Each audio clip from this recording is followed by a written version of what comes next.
pagtitirahin natin ng asin sa kalawakan, ang barko na may mga aparato na lulusaw sa bagyo.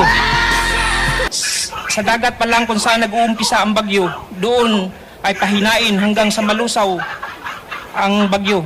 Ito ay may counter blade pan upang kukontrahin ang spin o ikot ng bagyo. Meron din itong nakasaboy na yelo upang palamigin ang temperatura o init ng tubig sa karagatan. Meron din itong nakasaboy na asin o sa himpapawid o cloud seeding upang mabuo ang ulap, at pag nabuo ng ulap ay titirahin ito ng laser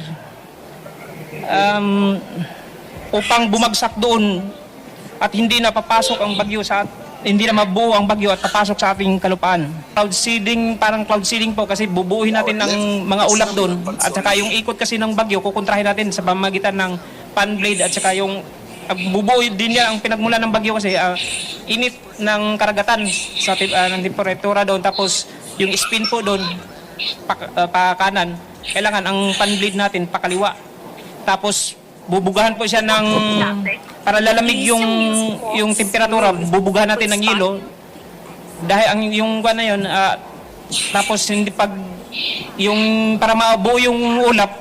Mab Gonzales, GMA7. Hi sir, you mentioned po yung mga plano ninyo na ibigay nyo na sa DA. Ano pong, may sagot po ba sila?